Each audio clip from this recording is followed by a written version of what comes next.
ભાવનગર જિલ્લાના પાલીતાણામાં આવેલ શેત્રુંજી પર્વત, જે જૈન ધર્મનું પવિત્ર યાત્રાધામ છે, ત્યાં એક અનોખો નજારો જોવા મળ્યો છે.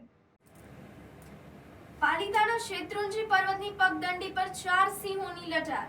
એક બાજુ ગિરિરાજની આરાધના માટે આવ્યા યાત્રાળુઓ અને બીજી બાજુ ગીરના મહારાજ સિંહો પણ શાંતિથી ચાલતા દેખાયા. વાયરલ થયેલા 3 અલગ અલગ વિડીયોમાં સિંહોની આગળ અને પાછળ મોટી સંખ્યામાં લોકો જોવા મળે છે. કોઈ ડર વગર લોકો ચાલતા રહે છે, જ્યારે 2 લોકો લાકડીઓ લઈને સિંહોની ગતિવિધિ પર નજર રાખતા પડે છે. વન વિભાગે પણ આ વિસ્તારમાં 4 થી 5 સિંહોના ગ્રુપ હોવાની પુષ્ટિ કરી છે. જૈન યાત્રાધામ અને કુદરત વચ્ચેના પ્રકારનો સંગમ પાલીતાણાના લોકો અને યાત્રાળુઓને અચંબામાં મૂકી રહ્યો છે. શેત્રુંજી પર્વત પર હંમેશા શ્રદ્ધાનું કેન્દ્ર રહ્યું છે, પણ આ વખતે ગીરના રાજાઓની ઉપસ્થિતિએ આ પર્વતને કુદરતી સૌંદર્ય નવો અહેસાસ કરાવ્યો છે.